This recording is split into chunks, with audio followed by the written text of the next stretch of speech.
Hi ನಮಸ್ತೆ, welcome back to our channel. ಇಲ್ಲಿ ನೀವು ನೋಡ್ತಾ ಇರುವಂತಹ ಒಂದು ಸೆಮಿ ಗ್ರೇವಿ ಹೆಂಗೆ ಮಾಡೋದು ಅಂತ ಹೇಳ್ಕೊಡ್ತೀನಿ. ಇವತ್ತು ನಾನು ಇದರಲ್ಲಿ ಚಿಕನ್ ಗ್ರೇವಿ ತುಂಬ ಸಲ ನಾನು ಇದು ಟ್ರೈ ಮಾಡ್ತೀನಿ. ತುಂಬ ಈಸಿಯಾಗಿ ಮನೇಲಿರೋವಂಥ ಐಟಮ್ಸ್ನೇ ಹಾಕ್ಕೊಂಡು ಮಾಡ್ಕೋಬೋದು. ಎಕ್ಸ್ಟ್ರಾ ಏನು ನಮಗೆ ಅವಶ್ಯಕತೆ ಇರಲ್ಲ. ತುಂಬ ಚೆನ್ನಾಗಿರುತ್ತೆ ಇದು. ಚಪಾತಿಗೆ ರೈಸಿಗೆಲ್ಲ ತುಂಬಾ ಚೆನ್ನಾಗಿರುತ್ತೆ. ಇದಕ್ಕೆ ಫಸ್ಟು ನಾನೊಂದು ಕಡಾಯಿ ತೊಗೊತೀನಿ. ಈ ಥರ ಕಡಾಯಿ ತೊಗೊಂಡು ಗ್ಯಾಸ್ ಮೇಲೆ ಇಡ್ತೀನಿ. ಗ್ಯಾಸ್ ಮೇಲೆ ಇಟ್ಟು ಏನು ಮಾಡಬೇಕು ಅಂತಂದರೆ, ಇದಕ್ಕೆ ಫಸ್ಟ್ ಬಂದು ನಾವು ಸ್ವಲ್ಪ ಆಯಿಲ್ ಹಾಕ್ಕೋಬೇಕಾಗುತ್ತೆ. ಆಯಿಲ್ ಬೇಕೇ ಬೇಕು ಇದಕ್ಕೆ, ಇಲ್ಲಂತಂದರೆ ಅಷ್ಟು ಚೆನ್ನಾಗಿರಲ್ಲ. ನೋಡಿ, ಸ್ವಲ್ಪ ಆಯಿಲ್ ಹಾಕ್ಕೊತೀನಿ ಅಷ್ಟೇ ನಾನು. ಇದು ಆಯಿಲ್ ಸ್ವಲ್ಪ ಬಿಸಿ ಆಗೋವರೆಗೂ ವೆಯ್ಟ್ ಮಾಡಿ, ಓಕೆನಾ.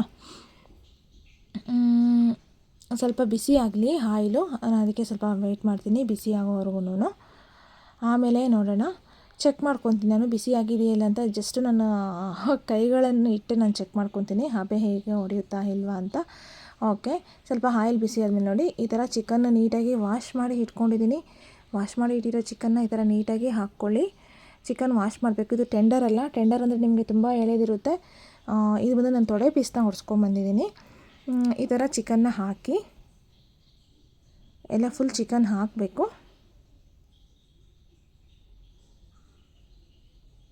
ಚಿಕನ್ ಹಾಕಿದ್ಮೇಲೆ ಇದಕ್ಕೆ ನಾನು ಏನು ಮಾಡ್ತೀನಿ ಅಂತಂದರೆ, ಸ್ವಲ್ಪ ಲೈಟಾಗಿ ಎಲೆ ಪೌಡರ್ನ ಹಾಕ್ಕೊತೀನಿ. ಅರಿಶಿಣದ ಪುಡಿ ಹಾಕಬೇಕೇ ಬೇಕು. ಯಾಕಂದರೆ ಇದು ಸ್ವಲ್ಪ ಸ್ಮೆಲ್ ಇರುತ್ತೆ, ಕೌಸ್ ವಾಸನೆ ಅಂತಾರಲ್ಲ ಆ ಥರ ಇರುತ್ತೆ. ಹಾಗಾಗಿ ನಾವು ಎಲೆ ಪೌಡರ್ನ ಯೂಸ್ ಮಾಡಲೇಬೇಕು. ಸ್ವಲ್ಪ ಸಾಲ್ಟ್ ಹಾಕ್ಕೊಳ್ಳಿ. ಇದೆರಡು ಫಸ್ಟು ಹಾಕ್ಕೊಬಿಡಿ. ಅರಿಶಿಣದ ಪುಡಿ ಮತ್ತು ಉಪ್ಪನ್ನು ಸ್ವಲ್ಪ ಹಾಕ್ಕೊಳ್ಳಿ. ಹಾಕ್ಕೊಂಡು ಏನು ಮಾಡ್ತೀರಂತಂದರೆ, ಅರಿಶಿನ ಪುಡಿ ಮತ್ತು ಇದು ಹಾಕ್ಕೊಂಡ್ಮೇಲೆ ನೀವು ಮತ್ತೆ ಇನ್ನೂ ಸ್ವಲ್ಪ ಮಸಾಲಾಸ್ ಆ್ಯಡ್ ಮಾಡಬೇಕು. ಸ್ವಲ್ಪ ಚಿಲ್ಲಿ ಪೌಡರು ನಿಮಗೆ ರುಚಿಗೆ ತಕ್ಕಷ್ಟು ಹಾಕ್ಕೊಳ್ಳಿ ಚಿಲ್ಲಿ ಪೌಡರು. ಯಾಕಂದರೆ ನಾನು ಮತ್ತೆ ಹಸಿಮೆಣ್ಸಿನ್ಕಾಯಿ ಹಾಕಬೇಕಾಗುತ್ತೆ, ಹಾಗಾಗಿ ಸ್ವಲ್ಪನೇ ಚಿಲ್ಲಿ ಪೌಡರ್ನ ಯೂಸ್ ಮಾಡ್ತಾಯಿದ್ದೀನಿ. ಹಾಗೆ ಸ್ವಲ್ಪ ಧನಿಯಾ ಪುಡಿ, ಒಂದು 2 ಟೇಬಲ್ ಸ್ಪೂನಷ್ಟು ಧನಿಯಾ ಪುಡಿ ಹಾಕ್ಕೊಳ್ಳಿ.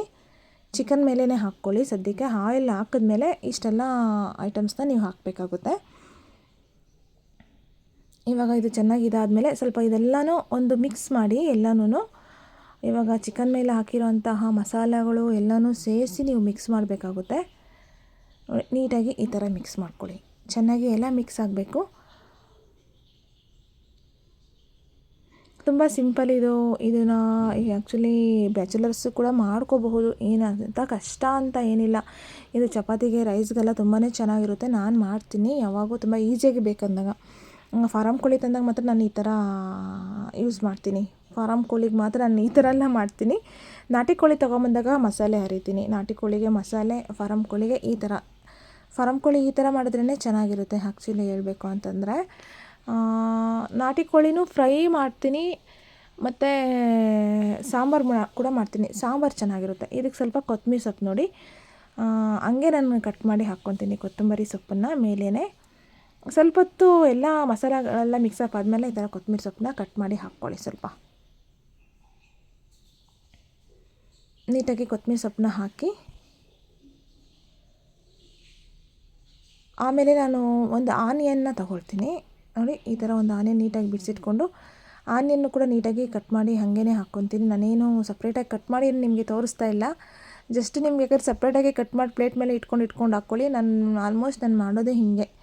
ಆನಿಯನ್ನ ಇದೇ ಥರ ಹಿಂಗೆ ಕಟ್ ಮಾಡಿ ಅದ್ರ ಮೇಲೇ ಹಾಕ್ಬಿಡ್ತೀನಿ. ಇದು ತುಂಬ ನಾಟಿ ಸ್ಟೈಲ್ ಅಂತಾರಲ್ಲ ಆ ಥರ. ನೀಟಾಗಿ ಎಷ್ಟು ಬೇಕು ಎಲ್ಲ ಅಷ್ಟು ಈರುಳ್ಳಿನ ಒಂದು ಈರುಳ್ಳಿ ಫುಲ್ ಹಾಕ್ಕೊತೀನಿ ನಾನು ನೀಟಾಗಿ ಕಟ್ ಮಾಡಿ. ಕೊತ್ತಂಬರಿ ಸೊಪ್ಪು ಆದಮೇಲೆ ಈರುಳ್ಳಿ ಹಾಕ್ಕೊಳ್ಳಿ. ಈರುಳ್ಳಿ ಹಾಕ್ಕೊಂಡು ಸ್ವಲ್ಪ ಮಿಕ್ಸ್ ಮಾಡಿ,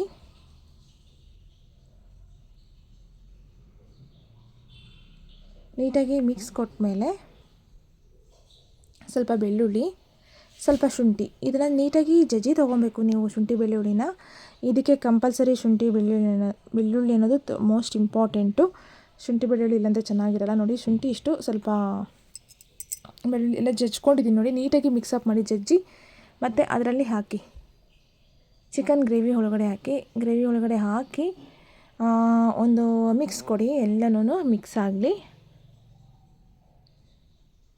ಬೇಕಾದರೆ ನೀವು ಒಂದ್ಸತಿ ಈ ಗ್ರೇವಿನ ಟ್ರೈ ಮಾಡಿ ಮನೇಲಿ, ನಿಜ ತುಂಬ ಚೆನ್ನಾಗಿರುತ್ತೆ.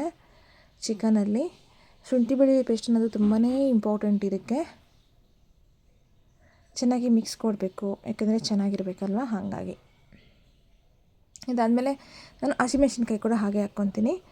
ಹಸಿಮೆಣ್ಸಿನ್ಕಾಯಿ ಏನಕ್ಕಾಗೆ ಒಂದು 2 ಹಸಿಮೆಣ್ಸಿನ್ಕಾಯಿ ಮಾತ್ರ ಹಾಕ್ಕೋತಾ ಇದ್ದೀನಿ. ಆಲ್ರೆಡಿ ಚಿಲ್ಲಿ ಪೌಡರು ಯೂಸ್ ಮಾಡಿದ್ದೀನಲ್ವ, ಹಾಗಾಗಿ ಒಂದು 2 ಹಸಿಮೆಣ್ಸಿನ್ಕಾಯಿ ಹಾಕ್ಕೊತೀನಿ. ನಿಮಗೆ ರುಚಿ ಬೇಕು ಅಂತಂದರೆ ಇನ್ನೂ ಸ್ವಲ್ಪ ಹಾಕ್ಕೋಬೋದು. ಏನಕ್ಕೆ ಹಸಿಮೆಣ್ಸಿನ್ಕಾಯಿ ಚಿಕನ್ಗೆ ಹಾಕಿದ್ರೆ ಒಳ್ಳೆಯದು ಅಂತಂದರೆ ಸ್ವಲ್ಪ ಟೇಸ್ಟು ಚೆನ್ನಾಗಿ ಕೊಡುತ್ತೆ. ಆ ಫ್ಲೇವರು, ಆ ಹಸಿಮೆಣ್ಸಿನ್ಕಾಯಿ ಫ್ಲೇವರೆಲ್ಲ ತುಂಬಾ ಚೆನ್ನಾಗಿರುತ್ತೆ. ಹಾಗಾಗಿ ಇವಾಗ ನಾನೊಂದು 3 ಟೊಮೆಟೊ ತೊಗೊಂಡಿದ್ದೀನಿ, ಒಂದು 4 ಸಣ್ಣ ತೊಗೊಂಡಿದ್ದೀನಿ. ದೊಡ್ಡದಾದರೆ 1 2 ತೊಗೊಳ್ಳಿ. ನೋಡಿ ಕೈಯಲ್ಲೇ ನಾನು ಈ ಥರ ನೀಟಾಗಿ ಸ್ಮ್ಯಾಶ್ ಮಾಡ್ಕೊತೀನಿ.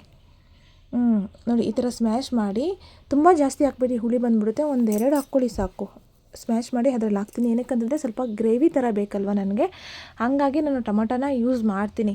ಬಟ್ ಎಲ್ಲ ಚೆನ್ನಾಗಿ ಮಿಕ್ಸಪ್ ಆದಮೇಲೆ ನಿಜ ಚೆನ್ನಾಗಿರುತ್ತೆ. ಅದು ಟೊಮೊಟೊ ಎಲ್ಲ ಚೆನ್ನಾಗಿ ಮೆತ್ತಗಾಗಿ ಒಂದು ಗೊಜ್ಜು ಥರ ಬರುತ್ತಲ್ಲ, ಆವಾಗ ಸಖತ್ತಾಗಿರುತ್ತೆ. ನೋಡಿ ಇವಾಗ ಇಷ್ಟೆಲ್ಲ ಹಾಕಿ ಚೆನ್ನಾಗಿ ಕುದೀತಾ ಇದೆ. ಇದಕ್ಕೆ ಬಂದು ನಾನು ತೇಜು ಚಿಕನ್ ಮಸಾಲ ತೊಗೊಂಡಿದ್ದೀನಿ. ನಾನು ಆ್ಯಕ್ಚುಲಿ ಇದನ್ನೇ ಯೂಸ್ ಮಾಡೋದು. ಟೇಸ್ಟ್ ತುಂಬ ಚೆನ್ನಾಗಿರುತ್ತೆ. ಇದೊಂದು 2 ಟೇಬಲ್ ಸ್ಪೂನಷ್ಟು ಹಾಕ್ಕೋಬೋದು ನೀವು. ನಾನು ಏನಕ್ಕೆ ಚಿಲ್ಲಿ ಪೌಡರ್ ಜಾಸ್ತಿ ಯೂಸ್ ಮಾಡಿಲ್ಲ ಅಂತಂದರೆ, ಆಲ್ರೆಡಿ ತೇಜುವಲ್ಲೂ ಕೂಡ ಸ್ವಲ್ಪ ಸ್ಪೈಸಸ್ ಇರುತ್ತೆ. ಹಾಗಾಗಿ ನಾನು ಚಿಲ್ಲಿ ಪೌಡರ್, ಹಸಿಮೆಣ್ಸಿನ್ಕಾಯಿ ಸ್ವಲ್ಪ ಕಡಿಮೆ ಹಾಕ್ಕೊಂಡೆ ಒಂದು 2 ಟೇಬಲ್ ಸ್ಪೂನಷ್ಟು ಹಾಕ್ಕೊಂಡು ಮಿಕ್ಸ್ ಮಾಡ್ತೀನಿ.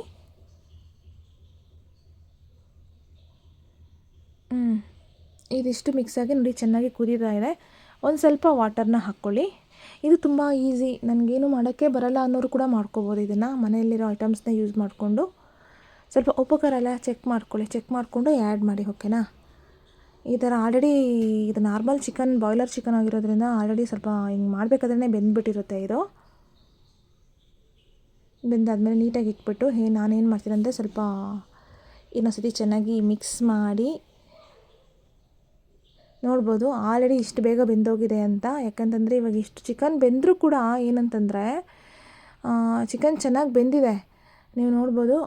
ಯಾಕಂದರೆ ಮಸಾಲ ಇವಾಗ ಹಾಕಿರೋ ಮಸಾಲದೆಲ್ಲ ಸ್ವಲ್ಪ ಹಸಿ ವಾಸನೆ ಹೋಗಬೇಕಲ್ವಾ. ಶುಂಠಿ ಬೆಳ್ಳುಳ್ಳಿ ಎಲ್ಲನೂ ಹಾಕಿರ್ತೀವಿ, ಸ್ವಲ್ಪ ಹಸಿ ವಾಸನೆ ಹೋಗಬೇಕು.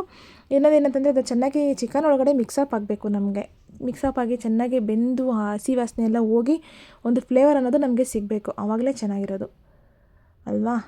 ಹಾಗಾಗಿ ಇದನ್ನು ನಾನು ಸ್ವಲ್ಪ ಚೆನ್ನಾಗಿ ಬೇಯಿಸ್ಕೊತೀನಿ.